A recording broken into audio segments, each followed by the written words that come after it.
Hello दोस्तों, आपका फिर से राकेश गुजर सर यूट्यूब चैनल में आपका स्वागत है। दोस्तों, कंप्यूटर की 2 क्लासें हमने पहले पढ़ चुके हैं। जिन बच्चों ने पहले की 2 क्लासें नहीं लगाई हैं वो यूट्यूब पे जाए, राकेश गुजर सर चैनल को सर्च करिए और वहाँ पे जाके देखें। आपको जैसे ही सर्च करेंगे तो वहाँ पे डिस्क्रिप्शन में पहले की जो 2 वीडियो आपको दे रखी है, ठीक है। तो पहले की 2 वीडियो में मैंने आपको कंप्यूटर का परिचय यानी कंप्यूटर के बेसिक बारे में आपको बताया था, ठीक है। तो अब हम अगली जो क्लास स्टार्ट करने वाले हैं, ये हमारी जो क्लास रहेगी, ये आगे चलते हैं। ये कंप्यूटर को हम 2 ही पार्ट्स होते हैं। देखो, आपने देखा होगा कि कंप्यूटर को मेनली 2 पार्ट्सों में बांटा जाता है। एक हमारा हार्डवेयर होता है, एक होता है हमारा सॉफ्टवेयर होता है, ठीक है। मतलब कि हार्डवेयर ऐसी डिवाइसें होती हैं जो टेंजेबल होती हैं, जिनको हम टच कर सकते हैं, मतलब छू सकते हैं। और इनका जो कार्य क्या होता है, कम्युनिकेशन यूज़र टू मशीन। ये यूज़र और जो मशीन होती है उनके बीच में कम्युनिकेशन का जो कार्य करती हैं वो हमारे होते हैं हार्डवेयर। फिजिकल कंपोनेंट्स भी इनको हमें कहते हैं।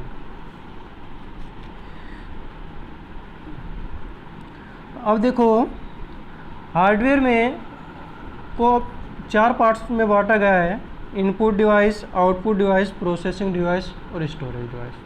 मतलब इनपुट, आउटपुट, प्रोसेसिंग और स्टोरेज। मतलब पहले सबसे पहले हम कोई भी डाटा को इनपुट करेंगे, फिर उसके बाद में सीपीयू के माध्यम से प्रोसेसिंग होगा। प्रोसेसिंग होने के बाद में हमें रिजल्ट मिलेगा आउटपुट, और लास्ट में जाके वो क्या हो जाएगा, स्टोर हो जाएगा। मतलब हम शो करेंगे और उसके बाद हम किसी मेमोरी में उसको स्टोर कर सकते हैं। तो अब इनके बारे में हम पढ़ने वाले हैं। तो देखो, आपसे देखो स्लाइड पे आपको दिखाई दे रहा है वर्किंग प्रिंसिपल ऑफ कंप्यूटर। मतलब कंप्यूटर के कार्य सिद्धांत कि किस टाइप से कंप्यूटर कौन से कार्य सिद्धांत पे, यानी किस वर्क जो कार्य वर्क करता है वो किस टाइप से करता है। तो उसके लिए हमारे पास में क्या होना चाहिए, इनपुट। उसके लिए क्या हो जाएगा, हमारे पास में इनपुट यूनिट होनी चाहिए, स्टोरेज यूनिट होनी चाहिए, प्रोसेसिंग यूनिट होनी चाहिए, आउटपुट यूनिट और कंट्रोल यूनिट प्रोसेसिंग यूनिट का ही पार्ट है। हाँ, अब देखो, इनसे पहले मैं एक चीज़ और बताना चाहता हूँ आपको कि मशीन साइकिलिंग की मशीन है। कंप्यूटर क्या है, एक मशीन है, उसका जो साइकिलिंग है, मतलब चक्कर, वो क्या होता है। तो देखो, सबसे पहले इसमें क्या मिलेगा आपको, फैच। क्या हो गया, it is to get instruction from memory. जो फैच का जो कार्य क्या है, ये मेमोरी से इंस्ट्रक्शन को लेगी और फिर किसको देगी, सीपीयू से आएगा, ठीक है। इसके बाद में ये कहाँ पे आएगी, अपने सीपीयू के अंदर आएगी, और सीपीयू में आने में क्या करेगी, ये डिकोड करेगी। क्या करेगी, डिकोड क्या होता है, it is use to make data understandable to computer. देखो, कोड कोई भी हमारे होते हैं, जैसे 0 1 बाइनरी कोड होते हैं, उनको डिकोड करेगी। मतलब उसको कंप्यूटर जो मशीन जो होगी वो समझने योग्य बताएगी। मैंने देखो, आपने सुना भी होगा कि कंप्यूटर कौन सी भाषा को समझता है, मशीनी भाषा को, ठीक है। जैसे हम कोई भी लैंग्वेज लिख रहे हैं उसको नहीं समझता है, वो बाइनरी नंबर को ही समझता है। 0 और 1 जो हमारे बाइनरी नंबर उसे हम मशीनी भाषा कहते हैं, उन्हीं को समझता है। तो उसके लिए क्या करना पड़ेगा, डिकोड। मतलब उसको समझने के लिए किसका प्रयोग करेगा, डिकोड का में प्रयोग करेगा। फिर उसके बाद डिकोड होने के बाद में क्या करेगा, execute. It is used by process to task. इसका जो यूज करेंगे, जो भी हमारा टास्क रहेगा, कार्य होता है, उसको प्रोसेस करने के लिए, इसका उपयोग प्रोसेसर द्वारा जो कार्य करने के लिए, नहीं प्रोसेस करने के लिए, प्रोसेसर कर ले, जो भी टास्क जो काम दिया गया है उसको प्रोसेसर करने के लिए हम किसका प्रयोग करेंगे, एग्जीक्यूट। और इसके बाद में हमारा डाटा क्या होगा, स्टोर होगा या फिर राइट होगा। देखो, ये है वो हमारी मशीन।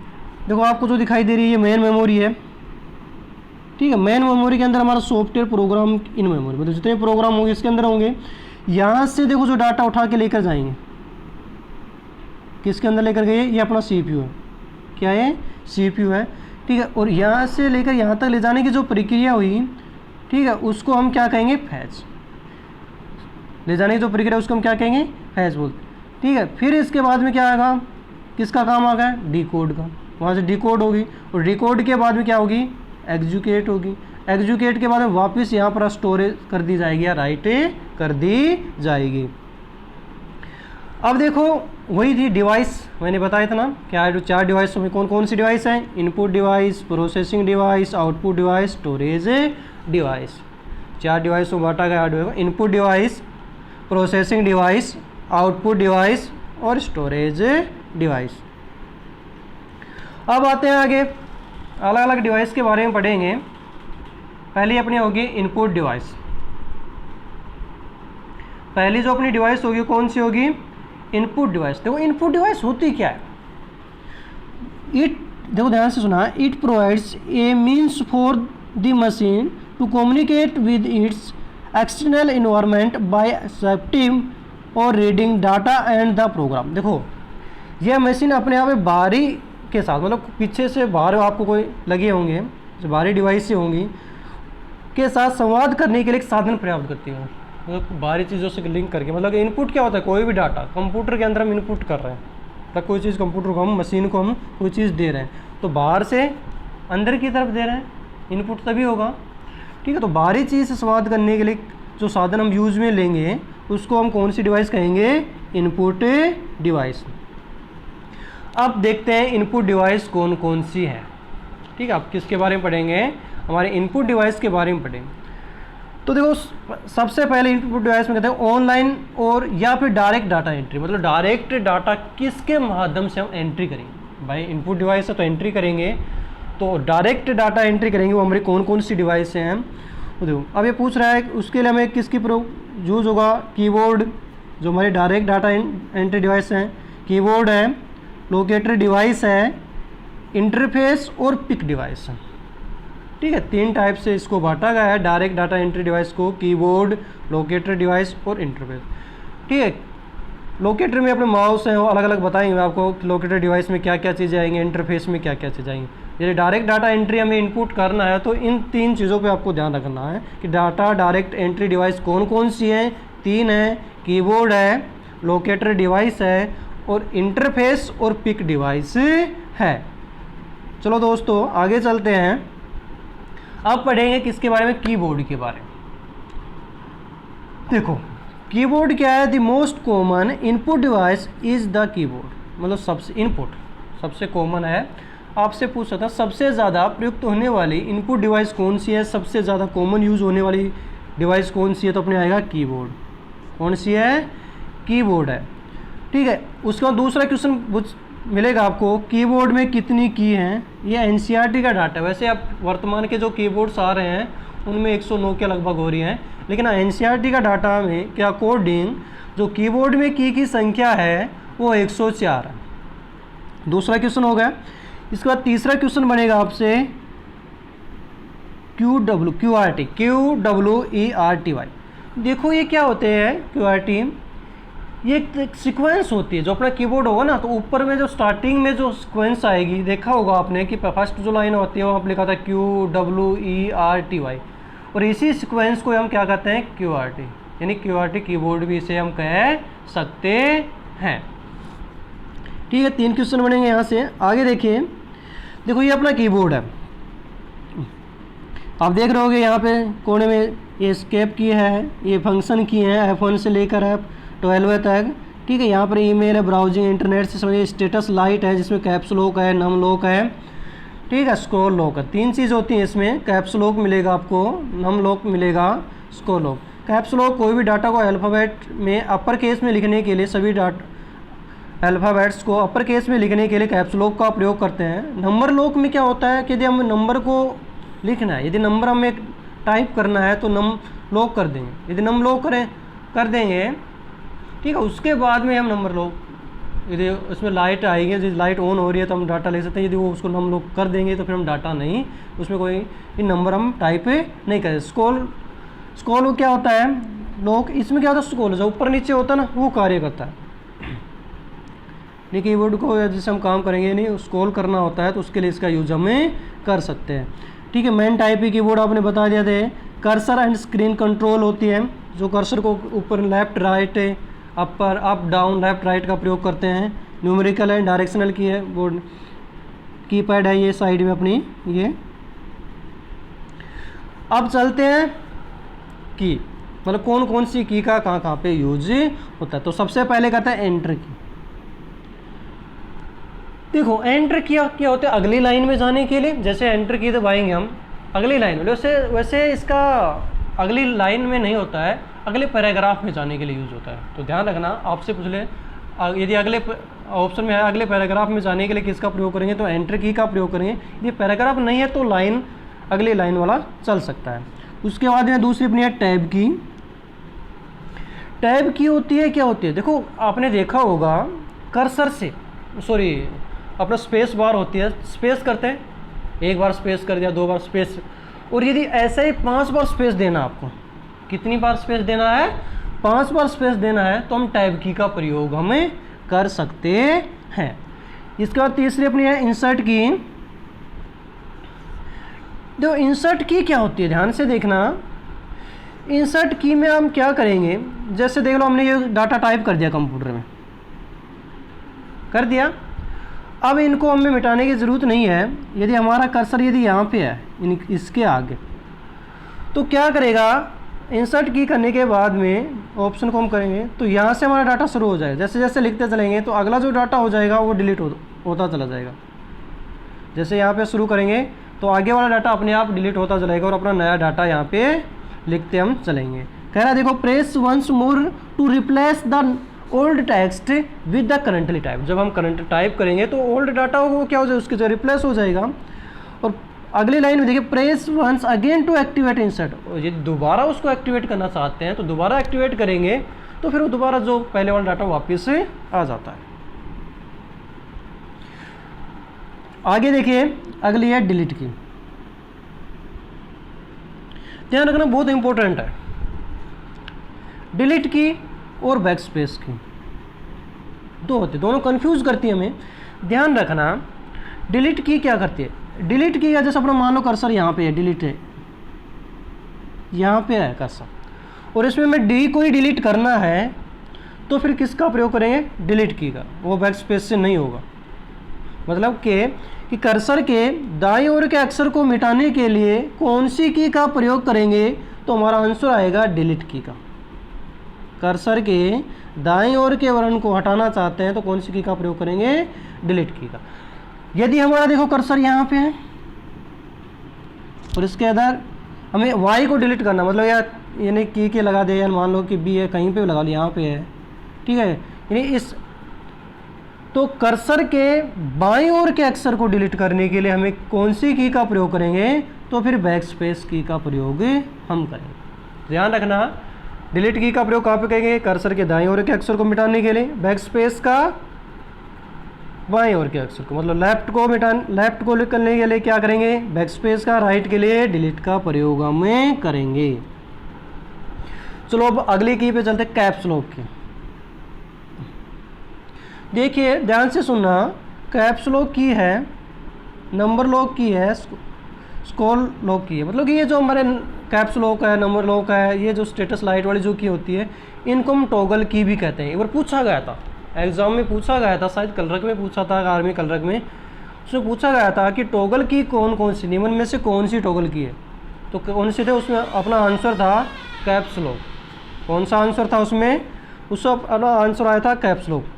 ठीक है, तो आपसे पूछ सकता है कि जो टॉगल की होती है वो कौन कौन सी है, तो कैप्स लॉक है, नंबर लॉक है और स्क्रॉल की है। ठीक है, तो इस बात को आपको ध्यान में रखना है कि टॉगल की पूछेगा तो कैप्स लॉक होगी हमारी। ये कैप्स लॉक जो हम यूज जो करते हैं, इसको कोई भी हमारे जो अल्फ़ाबेट होते हैं उनको अपर केस में लिखने के लिए, अपर केस का मतलब होता है कैपिटल लेटर में लिखना चाहते हैं सभी वर्ड्स को, तो हम एक कौन सी की का प्रयोग करेंगे, कैप्स लॉक की का प्रयोग करेंगे। और यदि वापस हमें फिर उसको स्मॉल लेटर में लिखना है तो फिर वापस उसको हम कैप्स लॉक पे क्लिक कर देंगे। तो जब तक उसको मोड को ऑफ कर देंगे कैप्स लॉक को, तो हम उसको स्मॉल लेटर में लिख सकते हैं। या फिर कैप्स लॉक में एक काम और होता है, ठीक है, यदि हम कोई भी डाटा हम लिख रहे हैं और यदि को एक ही अक्षर को हमें नीचे करना है, तो ये सॉरी 1 अक्षर है उसी को हम स्मॉल लेटर में लिखना है, तो उसके लिए हम शिफ्ट का यूज भी कर सकते हैं, वो मैं आपको आगे बताऊंगा। आगे देखिए, आगे चलते हैं शिफ्ट की बारे में। शिफ्ट की क्या होती है, देखो ध्यान से सुनना। जो शिफ्ट की है वो कोई भी जैसे हम शिफ्ट के साथ में कोई वर्ड को दबाएंगे तो वो एक तो कैपिटल हो जाएगा। दूसरी चीज़ मैं आपको और बताना चाहता हूँ, जैसे मान लो 1 है और इसके साथ में ऐसा एग्जांपल मिल गया, या 2 है उसके साथ में @ आपको लिखना मिल गया, मतलब कि 2 चीज़ें मिलेंगी आपको लिखी हुई। हम डायरेक्टली 2 दबा रहे हैं, क्लिक करेंगे तो वो आ जाएगा 2 आ जाएगा, लेकिन यदि हमें @ का प्रयोग करना है तो शिफ्ट के साथ में 2 को दबाएंगे तो हमारा क्या आ जाएगा, @ पे आ जाएगा। उसके लिए हम शिफ्ट का प्रयोग करते हैं। अब चलते हैं फंक्शन की। देखिए फंक्शन की अपनी कितनी होती है, 12 होती हैं। आपसे पूछे फंक्शन की कौन कौन सी होती हैं, तो कितनी होती हैं, 12 होती हैं। F1 से लेकर F12 तक होती है। लेकिन एग्जाम में अब थोड़ा सा क्या होता है, मॉडर्न हो गया है, थोड़ा सा उसको मॉडिफाई करके पूछेगा।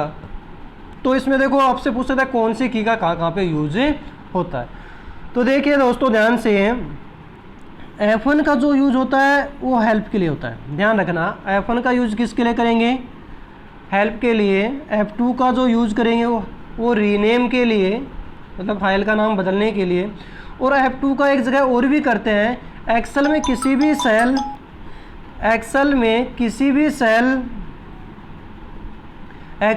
भी सेल के कंटेक्ट को एडिट करना है, मतलब एक्सेल में कोई भी सेल है उसके कंटेक्ट को हमें एडिट करना है, उसके लिए भी हम F2 का प्रयोग करते हैं।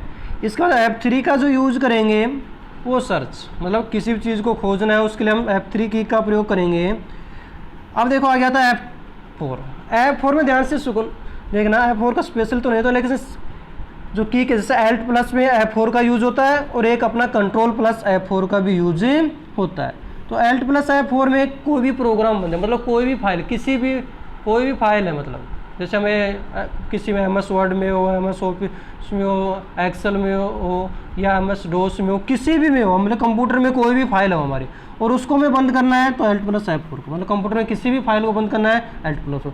और हमारे माइक्रोसॉफ्ट ऑफिस में किसी फाइल को बंद करना है, विंडोज़ में किसी फाइल को बंद करना है, विंडोज़ में जो हमारी करंट फाइल है उसको हम बंद करना चाहते हैं, ऑफ करना चाहते हैं, क्लोज करना चाहते हैं, तो कंट्रोल प्लस F4 का यूज करेंगे।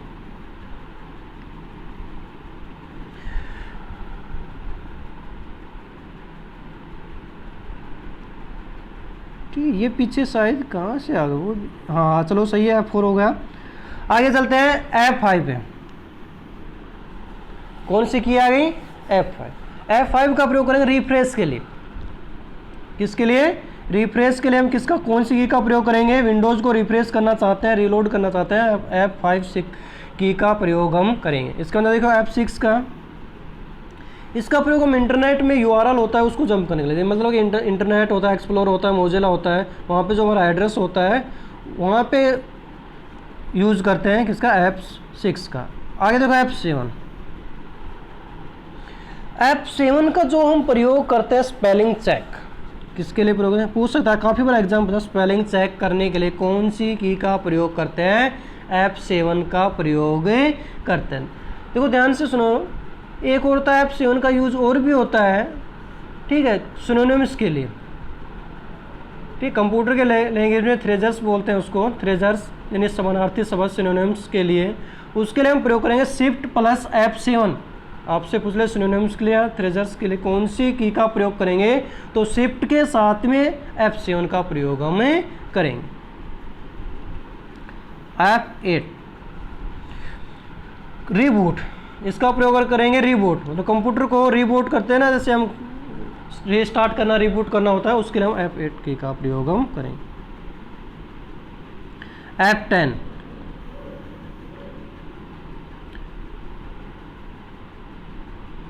देखो F10 का जो प्रयोग हम करते हैं, सॉरी F9 हो गया या 8 बताया था, तो इसमें 9 नहीं है, लेकिन F9 का जो हम प्रयोग करेंगे, रिमूव सेलेक्ट टैक्स, कि कोई भी डाटा है उसको रिमूव होता है, सेलेक्ट टैक्स उसको रिमूव करने के लिए F9 का प्रयोग करते हैं।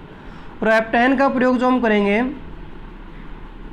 देखो F10 का प्रयोग मेनू बार में जाने के लिए भी करते हैं, और शिफ्ट के साथ में F10 का यूज़ माउस की तरह राइट क्लिक के लिए, यदि माउस के में हम राइट क्लिक करते हैं, और यदि हम कीबोर्ड से करेंगे तो शिफ्ट प्लस F10 में भी ये माउस की तरह राइट क्लिक करता है। ये देखो आगे F11 में क्या होता है, जैसे हम इंटरनेट पे काम कर रहे हैं तो स्क्रीन को छोटा या बड़ा करने के लिए, मतलब बड़ी करनी है स्क्रीन F11 दो, फिर वापस उसको छोटी करनी है स्क्रीन को, तो F11 का प्रयोग हम करेंगे। और लास्ट अपनी है F12। ठीक है, F12 क्या होता है कि save as dialog box, open the save as, मतलब कि सेव एज करने के लिए कौन सी की का प्रयोग करेंगे, F12। तो दो चीज़ें होती है, एक सेव होती है और एक होती है सेव एज। ठीक है, सेव में कोई भी डाटा हम सेव कर दिया, यदि उसी डाटा को, मतलब मैंने डाटा मान लो मैंने डाटा राम नाम से सेव कर दिया, सेव हो गया, और मैंने फिर अगला क्या किया, राम के साथ अलग चीज़ और लगा दी मैंने, मतलब अपना SK लगा दिया, तो मतलब ये एक नाम से सेव थी, और दूसरे नाम से और सेव करना चाहते हैं तो फिर हम किसका प्रयोग करेंगे, सेव एज का प्रयोग हमें करेंगे। ठीक है, तो इस कीबोर्ड से एक दो क्वेश्चन और रह गए, जैसे मैं आपको बता दूं कि कीबोर्ड से आपसे पूछ ले कीबोर्ड की खोज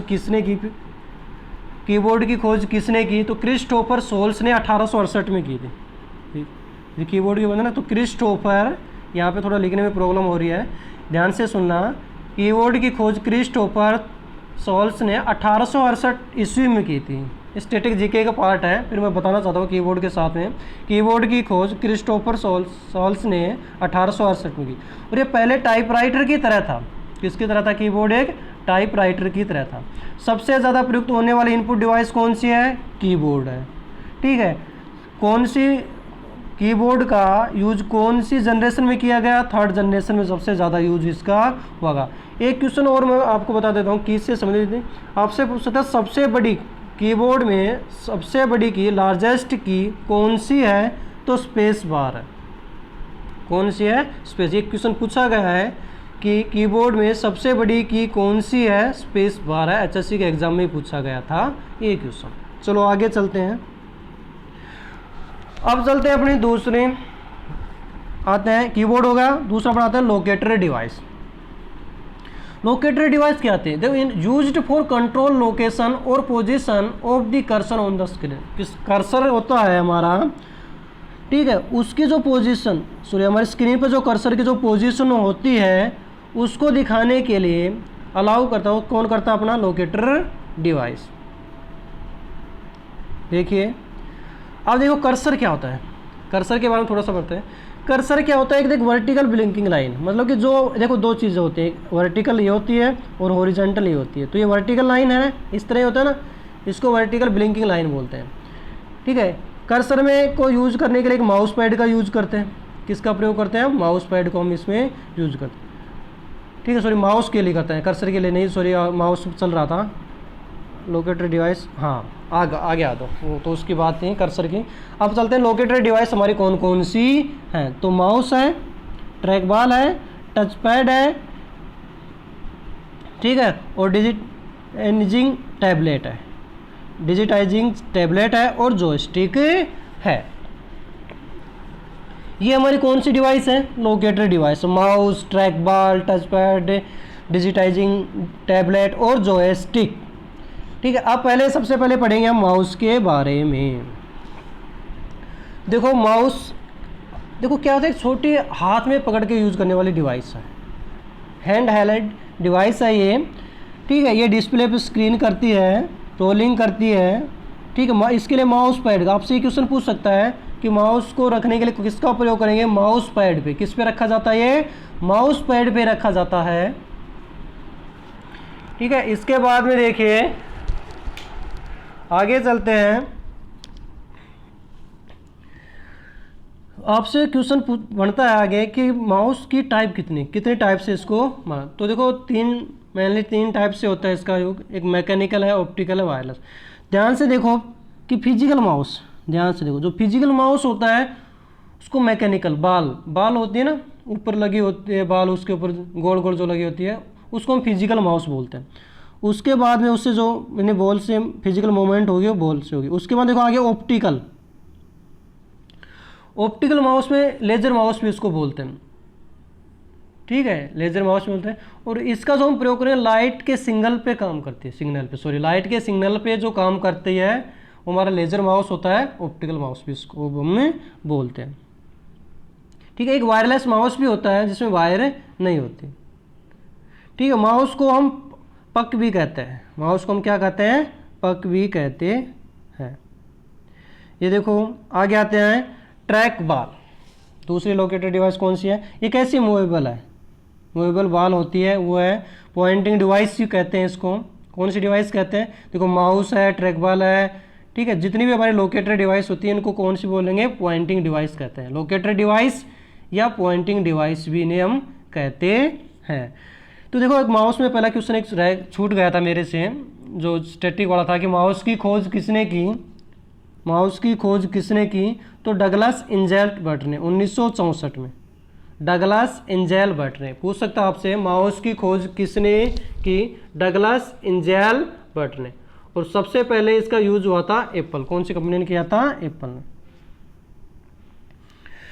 आगे देखिए ट्रैक बॉल में, तो ट्रैक बॉल मैंने बता दें मूवेबल है, ये पॉइंटिंग डिवाइस है और इसकी खोज 1952 में हुई थी, ठीक है। टॉम कैंसन ने की थी इसकी खोज, वैसे पूछा नहीं जाता है लेकिन स्टैटिक का पार्ट है, फिर आपको पीडीएफ दे दी जाएंगे जो स्टैटिक वाले जो क्वेश्चन होंगे उनके अलग से हैं। आगे देखिए 30 है टच पैड, इसको बोलते हैं फ्लैट टच सेंसिटिव रेक्टेंगल।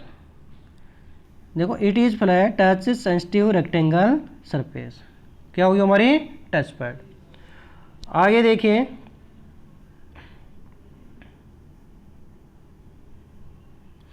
आगे देखो डिजिटाइजिंग टैबलेट, डिजिटाइजिंग टैबलेट जो हमारा होता है, देखो ये क्या होता है, इलेक्ट्रॉनिक प्लास्टिक बोर्ड का यूज होता है। इसमें किसका यूज होगा, इलेक्ट्रॉनिक प्लास्टिक बोर्ड का, ठीक है। जो स्टाइल उसको पेन की स्टाइल्स में इसका यूज करते हैं, ठीक है। तो ये देखो इसमें जो इंपॉर्टेंट जो हमारे होता है किसका प्रयोग होता है, कैड यूज्ड जो होता है इसका, ठीक है। जो आर्किटेक्ट होते हैं, इंजीनियर्स होते हैं, वो यूज़ करते हैं कैड में। कैड की यहाँ पे देखो ध्यान से रखना, कैड की फुल फॉर्म कई बार पूछता है, computer aided design, computer aided designing, computer aided designing, ठीक है। इसका प्रयोग एक वीडियो को पिक्चर होते हैं, देखो ध्यान से अगला देखो, इसका जो हम प्रयोग करेंगे, हाँ ये देखो ये इस तरह का होता है, देखो ये डिजिटिंग टैबलेट हो ना, इस पेन के माध्यम से इसको यूज इसका प्रयोग करते हैं। आगे देखें जॉयस्टिक पैड, ठीक है। अगली अपनी डिवाइस कौन सी है, जॉयस्टिक पैड, ठीक है। इसमें देखो जॉयस्टिक्स होते हैं वाइड वायरलेस कंट्रोल डिवाइस, मुझे पता है वायरलेस। तो जॉयस्टिक पैड है ये भी हमारी कैसी है, वाइड भी होती है और वायरलेस भी, मतलब दोनों यूज होती है, दोनों तरीके से वाइड और वायरलेस कंट्रोल डिवाइस इसे हम कहते हैं। ये वीडियो ज़्यादातर जो हमारे इसका जो प्रयोग होता है यूज्ड प्लेइंग गेम्स, 2 क्वेश्चन बनते हैं, ठीक है। एक ऐसी डिवाइस वाइड और वायरलेस दोनों हो सकती है, इसका यूज कहाँ पे होता है, तो गेम खेलने के लिए इसका हम प्रयोग करते हैं, वीडियो गेम। इसकी खोज सीबी मैरेक ने की थी 1926 ईस्वी में, ठीक है। तो देखो ये अपने सारी की सारी कौन सी थी, locator, pointing and locator, mouse है, ट्रैक बॉल है, टच है, डिजिटिंग टैबलेट है, जॉयस्टिक है, ये सारी की सारी पॉइंटिंग एंड लोकेटर डिवाइस इनको कहा जाता है, ठीक है। ये होता हमारा जॉयस्टिक पैड, ये वीडियो डिजाइस्टर, ये भी वीडियो डिजाइस्टर भी होता है, वो जैसे अपना होता है ना, इसमें देखो टेलीविज़न के बाद मतलब वीडियो में होता है, वो टैबलेट था, इसमें वीडियो डिजाइस्टर वही होता है उसी की तरफ। आगे देखें ये इस टाइप का होता है वीडियो, ठीक है। वीडियो डिजाइस्टर क्या होता है, देखो कोई भी हमारे लगा दी वीडियो, इसमें हम इसका प्रयोग हम करते हैं। आगे देखें डिजिटल कैमरे, अगला देखो डिजिटल कैमरे के बारे में पढ़ते हैं हम। डिजिटल कैमरा या वेब कैमरा एक ही बात होती है, यूज वीडियो कॉल कॉन्फ्रेंस के लिए इसका हम प्रयोग करते हैं। जैसे डिजिटल स्कैनिंग उपकरण हो गया, ठीक है, कोई चीज़ को स्कैनर का प्रयोग, स्कैनर आता है। आगे देखें ये अगली टाइप हमारे जो इंटरफेस पिक डिवाइस हमारी जो थी वो यहाँ से शुरू होती है स्कैनर से। तो देखो स्कैनर के बारे में पढ़ें। स्कैनर क्या होते हैं? देखो स्कैनर जो होता है, ठीक है, एक तरह की स्कैनिंग डिवाइस होती है जो कोई भी चीज़ को हम स्कैन करने के लिए। तो scanner is a device which can capture still image और even text to be store and use on computer. कि कंप्यूटर में ऐसे जो भी हम टेक्स्ट को, किसी चीज़ को या कोई हमारे ग्राफिक्स को, यदि उनको हम स्कैन करना होता है, स्कैन के माध्यम से कंप्यूटर के अंदर भेजनी है, तो उसके लिए हम किसका प्रयोग करेंगे? स्कैनर का प्रयोग हमें करेंगे। अब देखो स्कैनर कौन कौन से हैं, ये देखिए। ये वॉइस इनपुट है, मतलब यहाँ से वॉइस इनपुट के माध्यम से हम डाटा को डालते हैं। रिमोट कंट्रोल है, ये भी हमारी इनपुट डिवाइस है, MSR। तो थोड़ा सा दिया नहीं, उसके बारे में थोड़ा सा पढ़ लेते हैं। स्कैनर के बारे में थोड़ा सा और पढ़ेंगे। तो स्कैनर होता है, इससे पूछा, इसकी खोज रे कोर्जिल ने 1957 ईस्वी में की थी। स्कैनर की 3 टाइप होती हैं: flat bed scanner A4 size के लिए, हैंडलेड स्कैनर, हैंडलेड स्कैनर, हैंडलेड स्कैनर, ठीक है, ए ड्रम स्कैनर। ठीक है, 3 टाइप्स होते हैं: फ्लैट बेड स्कैनर, हैंडलेड स्कैनर और ड्रम स्कैनर। ठीक है, ट्वेन संबंधित है। देखो इसमें ट्वेन से संबंधित भी होते हैं जो स्कैनर होते हैं ना। ट्वेन मतलब कि 2 ट्वेन भी बात पूछ सकते हैं। 20WIN का संबंधित किससे है? तो हमारा आंसर आएगा स्कैनर से आएगा। फ्लैट बेड A4 साइज के लिए प्रयोग होता है। हैंडलेड स्कैन सिग्नेचर और छोटे साइज को स्कैन करने के लिए होता है। और ड्रम स्कैनर पर सबसे पहला, ये मैंने बता दिया आपको, रिमोट कंट्रोल।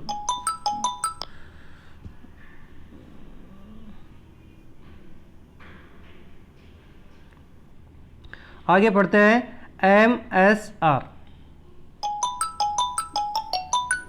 सॉरी दोस्तों, एक कॉल आ रही है आपको।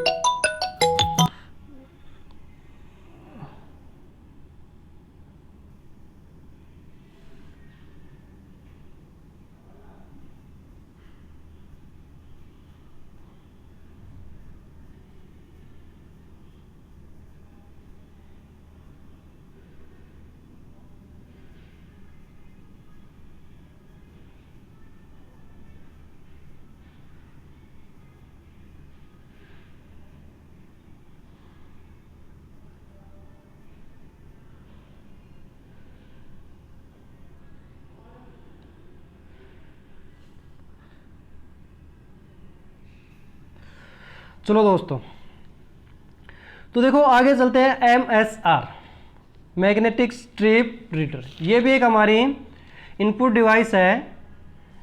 देखो मैग्नेटिक स्ट्रिप रीडर होती है, आपने देखा हो जो भी अपने क्रेडिट कार्ड होते हैं, अपने पास में डेबिट कार्ड होते हैं, तो जैसे करते हैं ना, देखो आपको दिखाई दे रहा होगा। ठीक है, तो इसके अब क्या करते हैं, जैसे प्लास्टिक कार्ड्स होते हैं ना, उनमें इसका यूज़ करते हैं, मतलब को स्वैप करने के टाइप से स्वैप मशीन है। तो इसको क्या होता है, खिसका के क्या होता है, स्ट्रिप करते हैं, इसको चुंबकीय करते हैं। ठीक है, MSR मैग्नेटिक स्ट्रिप रीडर, तो फुल फॉर्म पूछ सकता है इसका लिए। तो MSR की full form magnetic strip reader. आगे देखो मेडी, क्या है मेडी? ये देखो ये बहुत इंपॉर्टेंट है भाई, यहाँ से हमारे 2 क्वेश्चन बनते हैं HSC में, दोनों क्वेश्चन आए हुए हैं। पहला तो क्वेश्चन बनेगा मेडी का फुल फॉर्म क्या होती है? Musical instrument digital interface, musical instrument digital interface हो गया पहला क्वेश्चन, इसकी फुल फॉर्म। और दूसरा क्वेश्चन क्या होता है इसमें, कि जो भी हमारा ड्रम है, देखो जो ड्रम है, गिटार है, इनकी जो आवाज़ होती है उसको कंप्यूटर में रिकॉर्ड करने के लिए किसका प्रयोग करेंगे? मेडी का। ये क्वेश्चन भी पूछा गया है कि ड्रम की आवाज़ को कंप्यूटर में रिकॉर्ड करने के लिए किसका प्रयोग करते हैं? आपकी बार आ सकता है गिटार की आवाज़ को कंप्यूटर में रिकॉर्ड करने के लिए किसका प्रयोग कर सकते हैं? तो मेडी। फुल फॉर्म क्या होती है? Musical instrument digital interface. अब आते हैं OMR। ऑप्टिकल मार्क रीडर या रिकॉग्नाइजेशन। देखो यहाँ पे जो लग रहे हैं, देखो अपने OMR सीट है, इसमें जो अपने गोले भर दिए हैं, ठीक है, ये लिए मैंने, ये भर दिया गोला, ठीक है। अब इसको जो हम क्या करने का, इसको चेक करेंगे। तो जैसे क्या इस अपने ऑप्टिकल मार्क रीडर है, जैसे इस मशीन में लगाएंगे, कंप्यूटर में हमारे जो आंसर की है उसको मैच करेंगे, कौन कौन से क्वेश्चन ठीक है, और सभी के मतलब कि हमारे ओएमआर शीट को चेक करने के लिए किसका प्रयोग करेंगे, ओएमआर का प्रयोग करेंगे, ऑप्टिकल मार्क रिकॉग्नाइजेशन या फिर ऑप्टिकल मार्क रीडर का। उसके बाद में आता है OCR, optical character recognisation, OCR optical character recognisation. देखो ओसीआर है ऑप्टिकल कैरेक्टर रिकॉग्नाइजेशन या ऑप्टिकल कैरेक्टर रीडर। इसमें क्या होता है, जैसे हमने कोई भी डाटा होता है जो अपना प्रिंटेड डाटा होता है और उसको हमें रीड करना है, ठीक है, तो optical character reader are device that can detect, ठीक है, देख patterns of the marks which are the character format numbers. देखो ये क्या होता है, ध्यान से, कोई भी हमने डाटा टाइप कर दिया, ठीक, और उसको रीड करने के लिए किसका प्रयोग करेंगे, हाथ से लेगा। ध्यान से, क्वेश्चन आता है कई बार कि कंप्यूटर में हस्तलिखित डाटा को ASCII में ASCII American standard code for information interchange, इसमें हमें करना है, मतलब ASCII में बदलना है कोई भी हमारे डाटे को ASCII American standard code for information interchange में, तो उसके लिए हम किसका प्रयोग करेंगे, OCR का प्रयोग हमें करेंगे। इसका जो यूज होता है स्कैन टेक्स्ट, टेक्स्ट बता दिया कि कोई भी टेक्स्ट हो तो उसको स्कैन करने के लिए वर्ड प्रोसेसर में। आगे था MICR, क्या है MICR, magnetic ink character recognisation या फिर मैग्नेटिक इंक कैरेक्टर रीडर। इसका जो प्रयोग हम करते हैं वो कहाँ पे करेंगे, बैंकों में। और बैंकों में जो कहाँ पे करेंगे, बैंकों के जो चेक होते हैं वो चेक में कहाँ पर करेंगे, देखो ये हमारे कोड है, MICR कोड दिखाई दे रहे हैं ना। और इनमें एक स्याही होती है, अलग अलग बैंक की अलग अलग स्याही यूज होती है, और उस स्याही को ही रीड करने के लिए हम किसका प्रयोग करेंगे, MICR का प्रयोग हम करते हैं। क्वेश्चन पूछा है MICR की full form magnetic ink character reader या रिकॉग्नाइजेशन, कहाँ पे यूज होता है, बैंकों में। बैंकों में कहाँ पे, बैंकों के जो चेक होते हैं उनके ऊपर जो स्याही लगी होती है उस स्याही को हम रीड करने के लिए इसका प्रयोग करते हैं।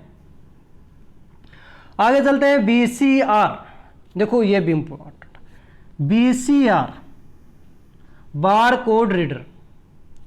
एक BCR होता है, ठीक है, एक OBR भी होता है, वो भी इसी टाइप का होता है, ऑप्टिकल बार रीडर। BCR और OBR, मतलब कई बार OBR भी दे देता है एग्जाम, OBR ऑप्टिकल बार रीडर, और एक होता है BCR बार कोड रीडर। इसमें क्या होता है, देखो the reader use laser beam read the series of thick and thin lines. देखो एक पट्टी नजर है, इस टाइप के एक आपको दिखाई देंगे, और एक इस टाइप के यहाँ पर हमारे नंबर लिखे होंगे, लंबी पट्टी होगी, उनके ऊपर क्या होगा दिखाओ, तो मोटे अक्षरों में और पतले थिन लाइंस मतलब बारीक लाइनों में रिप्रेजेंट करता है हमारे बारकोड नंबर।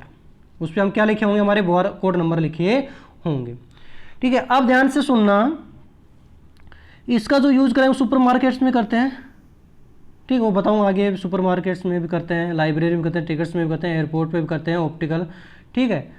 अब देखो इसमें जो आती है बारकोड जो होते हैं वो कितने डिजिट के होते हैं, क्वेश्चन बढ़ सकता है, बारकोड में कितने डिजिट होते हैं, 13 डिजिट होते हैं।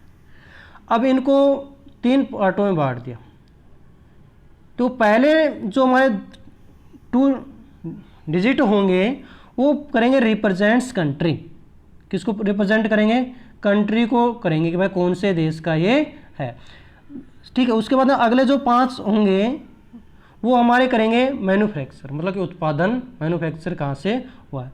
उसके बाद में अगले 5 होंगे वो होंगे हमारे चेक डिजिट, वो हमारे डिजिट को चेक करने के लिए उनका यूज करते हैं। और लास्ट हमारे पास गया 1, और इसका जो प्रयोग होगा वो हमारा होगा कैलकुलेटेड डिजिट, वो इंश्योर करेगा कि बारकोड है वो रीड प्रॉपरली कर रहा है या नहीं, ठीक है। यदि हमारा इंडिया का बारकोड आपसे पूछे तो कहाँ से शुरू होगा, वो 890, कहाँ से शुरू हो रहा है 890। सो ध्यान से ज़रा पूछ रहे हैं कि इंडिया का बारकोड कहाँ से शुरू होगा, तो ये होगा हमारा 890 से, ठीक है। अलग अलग देशों के अलग अलग बारकोड है, तो इंडिया का अपना बताया 890। आगे चलो दोस्तों,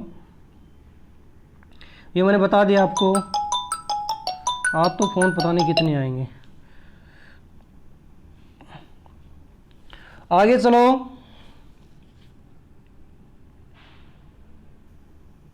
BCR बताया तो मैंने, वही है बार कोड रिकॉग्नाइजेशन, ये इस टाइप का होता है। देखो जो अपने सुपर मार्केट होता है ना, वहाँ पे यूज़ होता है ये अपने बार कोड है, जैसे स्कैन करेंगे। आपने खूब देखा होगा सुपर मार्केट्स में, जैसे आप सुपर मॉल होते हैं वहाँ पे, सुपर मार्केट वहाँ पे जब सामान खरीदते हैं वहाँ पे इसका यूज़ होता है। अब आते हैं कुछ क्वेश्चन आते हैं दोस्तों। Which of the following is an input device, निम्न में से कौन एक इनपुट डिवाइस है? जल्दी करो आंसर, जल्दी करो। माउस इनपुट डिवाइस है, कीबोर्ड इनपुट डिवाइस है, स्कैनर इनपुट डिवाइस है, ये सभी हैं। चलो, कीबोर्ड के सबसे डिफ़ॉल्ट लेआउट क्या कहा जाता है? अभी बताया था मैंने, the default layout most keyboards is called. Keyboard में जो यूज़ होता है, ठीक है, अल्फ़ाबेट, क्यूआरटी, आस्की, तो क्या होती है इसमें? क्यूआरटी। क्यूआरटी मैंने बताया था ना, इसे डिफ़ॉल्ट लेआउट कहा जाता है। एक माउस, ट्रैक बॉल और जॉयस्टिक किसके उदाहरण है भाई? बताया था मैंने आपको। कौन सी device? Locator device, pointing device, कहा था ना। लोकेटर डिवाइस हो या पॉइंटर, कौन कौन सी? माउस हो, ट्रैक बॉल, जॉयस्टिक, ये हमारी कैसी डिवाइस है? Pointing device. आगे चलो, निम्नलिखित में से कौन सा उपकरण इनपुट और आउटपुट डिवाइस दोनों के रूप में कार्य करता है? वैसे मैंने आपको दोनों डिवाइस बताई नहीं है, लेकिन फिर भी बता देता हूँ आपको। टच स्क्रीन जो होती है वो इनपुट और आउटपुट दोनों में काम करती है। आगे देखो, एक उपकरण जो कंप्यूटर जनित फाइलों में वास्तविक चित्र या दस्तावेज को स्थानांतरित करता है वह क्या कहलाता है?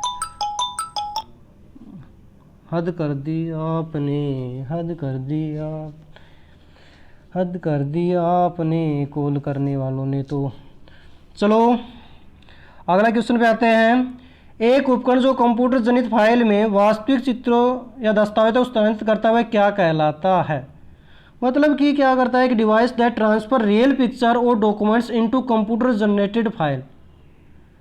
ठीक है, तो कोई भी डिवाइस होगी तो किसके लिए सबसे ज़्यादा जो यूज़ होगी हमारे, उस फाइल के लिए बात कर रहे हैं, तो कीबोर्ड आएगी। A device that transfer real picture और डॉक्यूमेंट्स, सॉरी स्कैनर आना चाहिए, स्कैनर आएगा। जो अपने जैसे फाइल होती है ना, मैंने बताया था आप स्कैनर का यूज़ क्या होता है, जो भी हमारी फाइल होंगी उसको स्कैन करने का जो कार्य कर। आगे देख, थोड़ा सा हो जाता है माइंड और कॉल आने की वजह से गड़बड़ होगा। चलो आगे चलते हैं दोस्त। ग्राफिकल यूजर वातावरण में मानक पॉइंटिंग डिवाइस के रूप में किस उपकरण का उपयोग करते हैं? मतलब which device is used as a standard pointing device in graphical user environment. मतलब ग्राफिकल के लिए यूज करेंगे वो कौन सी हमारी होगी? Keyboard, mouse, joystick, track bar. ठीक, ग्राफिकल यूजर के लिए तो मैंने आपको ग्राफिकल यूजर के लिए बताया था। ठीक है, जो ग्राफिकल जो यूजर होती है उसको हम ट्रैक बॉल के लिए भी हम इसका प्रयोग कर सकते हैं। ठीक, ग्राफिकल यूजर के लिए हम ट्रैक बॉल का भी अवेलेबल है। ठीक है, कीबोर्ड का ग्राफिक के लिए जॉयस्टिक का तो गेम में करते हैं, माउस का। विच device is use standard pointing device is graphical. वैसे इसका जो आंसर आना चाहिए था लाइट पेन आना चाहिए था। चलो आगे देखते हैं। प्रोसेसिंग डिवाइस, ये प्रोसेसिंग डिवाइस के बारे में हम आगे पढ़ेंगे आपको कि कौन कौन सी हमारी प्रोसेसिंग डिवाइस है। ठीक है, तो यहाँ पे अपनी इनपुट डिवाइस लगभग यहाँ से कंप्लीट हो गई है।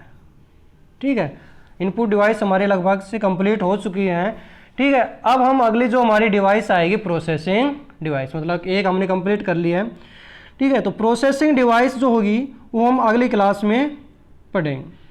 ठीक है, मैं उम्मीद करता हूँ कि आपको जो मैंने आपको पढ़ा है वो काफ़ी हद तक समझ में आया होगा।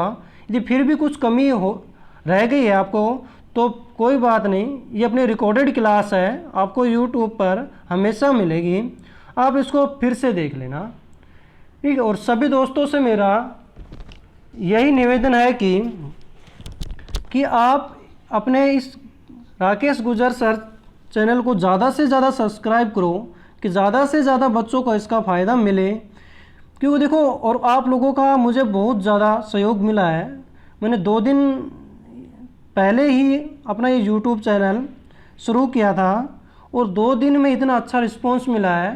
10 से लेकर स्टार्टिंग में 10 सब्सक्राइबर थे और आज 2 डेज में, मतलब आफ्टर 2 डेज 100, मतलब कि बड़ी खुशी मिल रही है मुझे कि 100, मतलब कि इतनी जल्दी इतनी ग्रोथ जो हो रही है, और ये सब ग्रोथ जो हो रही है ये सब आपके प्यार की वजह से हो रही है, क्योंकि आपने मेरे वीडियो को ज़्यादा से ज़्यादा शेयर करना है। और जितने भी अपने फ्रेंड्स ग्रुप हैं जो एग्ज़ाम की तैयारी कर रहे हैं, और जिन भी एग्ज़ाम में कंप्यूटर आता है, ठीक है, HSC में भी आ रहा है, आर्मी क्लर्क में भी आता है, बैंक में भी आता है, लगभग SSC में भी आता है, लगभग सभी एग्ज़ाम में कंप्यूटर का यूज़ हो रहा है। तो इस वीडियो को प्लीज़ ज़्यादा से ज़्यादा अपने दोस्तों को शेयर करना, और इसको सब्सक्राइब, लाइक और डिसलाइक वो आपकी मर्ज़ी है। ये लाइक डिसलाइक मैं आपके ऊपर छोड़ता हूँ। मैं तो आपसे दो ही चीज़ें चाहता हूँ, सब्सक्राइब करो और शेयर करो, ठीक। उसके बाद में यदि आपको मेरी वीडियो पसंद आए तो आप लाइक कर सकते हैं। चलो दोस्तों, आज की क्लास में इतना ही, मिलते हैं अगली क्लास में। तब तक के लिए जय हिंद, जय भारत।